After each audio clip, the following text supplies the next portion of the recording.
You guys ever wondered why peasants weren't able to read? I mean, I started reading when I was 5, and I was no wonder child. Most of my friends were able to read. And so, were medieval people just flat out retarded?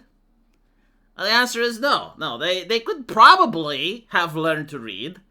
It's just that books were extremely expensive. Like, how expensive, you ask? Well, apparently a Bible would cost around $1 million, adjusted for inflation. I'm not kidding, it was that expensive. It's because they didn't have the process of making paper, and so they used the thing called vellum. And to make a Bible, you'd have to kill around 100 sheep, and back then sheep were very expensive as well. And so that's only the pages. But when you also add the dye, when you also add the fact that the person responsible for writing had to be highly trained because there was no delete button, you realize that the only people that could afford books were the people working for one of humanity's first mega corporations and also first globalist institution, the Catholic Church. And so they were the gatekeepers of knowledge. If you wanted to learn how to read or write, you had to become a monk, or you had to be a noble and hire a monk to teach you. And this is the time where religious ceremonies were also held in Latin. Most people, obviously, by the year 1200, had no idea what Latin is, because they were French, they were English, they were German, and so they would attend church, and the priest would face away from the congregation, and he would chant in Latin. And it may surprise most of you that the priests were actually gatekeeping a lot of Jesus' teachings. The peasants were obviously told that Jesus was the Son of God, and that he resurrected and he died for their sins. But virtue was pretty much working hard, paying your taxes, and shutting the fuck up. Obey the noble, because the noble comes from the king, and the king is anointed by God himself. And that's pretty much how medieval societies managed to keep things locked down. Really good PR. The problem happens with the Black Death. Now, the Black Death kills a lot of the peasants. And back then, the government didn't know that you could actually import Somalians in order to replenish your population. And they actually had to do the unthinkable. They actually had to start paying the peasants a living wage. And even giving them a few rights. And also, they were unable to crack down on heresy as much as they liked, because, you know, cracking down on heresy causes revolts. Revolts equals more dead peasants. More dead peasants means less labor. Again, they couldn't import Somalians, so they had to deal with this problem. But what's interesting is that this is the time where the scientific theory becomes a thing. You see, a lot of people, they genuinely believed in God, not in the way we believe today, and definitely not in the way that a lot of Christians on Twitter believe, that religion is a tool of statecraft, that they have like this pragmatic reason for religion. Like, no, back then people believed in religion as if it's physics. It's kind of like the way we believe in gravity, they believed in religion. And so they didn't understand, why did the Black Death happen? Why did so many people die? And why was the church unable to save them? And so they started looking inwards. And this is where the scientific theory becomes a thing. This is also where you have an explosion in artistic endeavors, when some of the most beautiful cathedrals get built, when some of the most beautiful paintings exist. And more importantly, it's when the guillotine gets invented, when the printing press gets created, and when censorship becomes incredibly difficult. You see, if books are expensive, well, banning a heretical book isn't that complicated. But when books are cheap, by the time you want to ban it, people have already read it. And when you actually go there, they ask you, like, what the fuck are you doing? This is a good book. How about you go fuck yourself? And so it did create a problem. Now, the peasants started reading. And they realized that, hold on a little bit, God didn't anoint the king. That's just PR propaganda.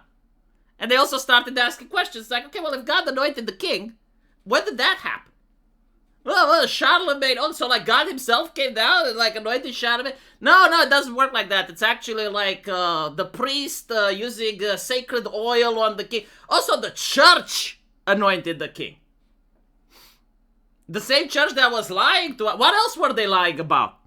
And that's pretty much how atheism becomes a thing, right? Because people are reading the Bible and they're like, hold on a little bit. Like, it says it's actually difficult to get to heaven if you're rich. Why did God chose this asshole that brought my family into 3 wars? My son actually got killed because the noble had an oath that he needed to fulfill to the king, you know?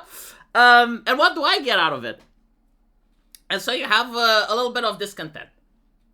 But more importantly, if you look at France during this time, it's actually being governed by a somewhat incompetent king. Like, he's actually trapped in a couple of conflicts. The war chest is going dry. Taxes need to be raised. And you also have a couple of droughts that create famines. And so the peasants, you know, they really don't care about philosophical issues, but they do care about putting food on the table. And they start rebelling. Now, the king, you know, he does something that most modern readers don't, and you will understand why they don't. He calls for an assembly. Like, basically, he's doing the medieval version of starting a poll. And the assembly wasn't like a parliament now. It was basically one representative of the clergy, one representative of the nobility, and one representative of the peasantry. And so you have like 3 representatives each getting 1 vote, right? Very democratic. The problem is that the clergy and the nobility always voted together. And so it's like, should we raise taxes for the peasants? The peasants would vote no. The clergy and the nobility would vote yes. Should we draft more peasants into military conscription? The peasants would vote no. The clergy and the nobility would vote yes. And you can see that this may cause a little bit of butt hurt. You know, this can cause a little bit of ass hurt. Not for theological reasons, but for pragmatic ones. And so the peasantry, they decided, you know what? We're actually 90% of the country now. And they knew this because they could read. Like, before, in a medieval society, they had no idea, you know, from a peasant's point of view. Outside of his little town, probably there were millions of knights. He couldn't know. But now he actually reads. He actually knows the census. He actually knows, oh, hold on a little bit, there's 90% of us. The fuck is going on? Why are we putting up with their shit? And by the way, this is what legitimacy actually means in a society. Legitimacy means, like, why do we put up with their shit? And when legitimacy falls and you can't find an answer to why we're putting up with their shit, you get the French Revolution. And so, like, all of the peasants, they met in a tennis court, and they voted for a constitution, and then they started harassing and persecuting the king until they killed him. Now, you gotta understand, this is where the guillotine comes in, right? Like, up until now, killing someone was grotesque. It was a public event. It was a public sport. Like, everyone would go there in the market with their kids, yes, like their 5-year-olds and the 6-year-olds, just like leftists were freaking out because Charlie Kirk wanted similar things. But this is how humanity operated for thousands of years. And so you bring little Billy not to a Disney movie, you bring him to see an execution. Sometimes the executions get botched. You know, it takes like 6 or 7 swings to cut the head. The person is screaming. Not really good, right? But when you have the guillotine, oh, that's beautiful. You can kill a person in a couple of seconds. In fact, there were riots when the first guillotine happened because it was too clean. I'm not kidding, look it up. But the guillotine offers you an opportunity. It offers you the opportunity to start canceling people, right? And this is what the French Revolution actually does. They start running society the exact same way Twitter was being ran under Jack Dorsey. You have, and I'm not kidding, like a lot of people don't know, but it was called the Committee of Public Safety. Right? So the Committee of Public Safety had a couple of revolutionaries trying to keep France safe.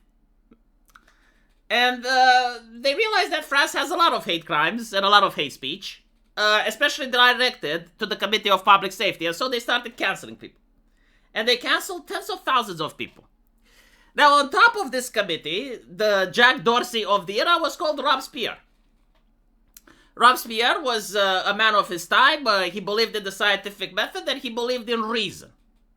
Unfortunately, when you run a revolution on purity spiraling and morality, you start sniffing on your own farts.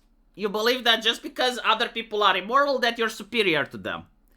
And so he got intoxicated on his own bullshit and eventually started creating the cult of reason.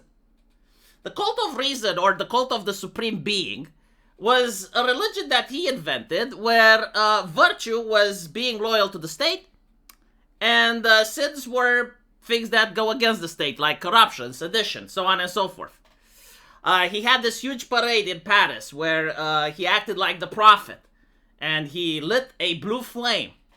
People thought that's insanely cringe. Like, this is the era where you have, like, the cringe atheists come in, pretty much, right? Like, he was in charge of atheism plus, if you will.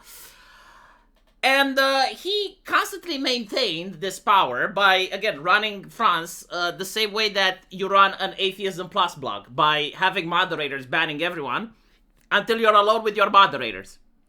And one day, in his infinite wisdom, he goes into the assembly and he says that he's got a list of people that are going to be guillotined, but he's not going to say who they are.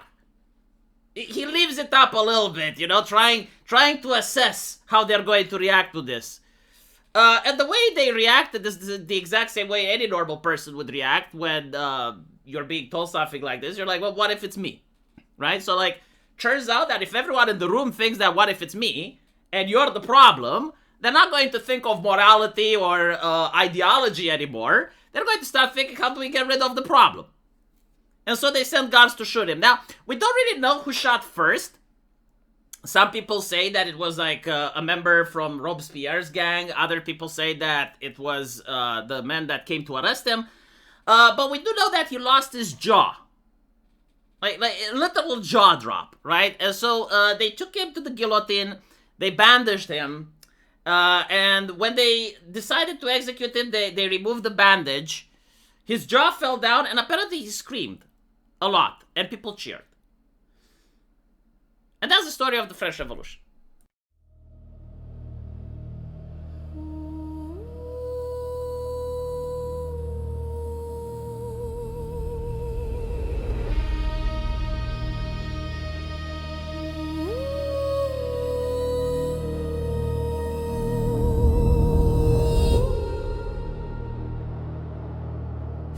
Thousand heads roll to the ground. The blades sang sharp with a chilling sound. To keep us safe, they claimed, they swore,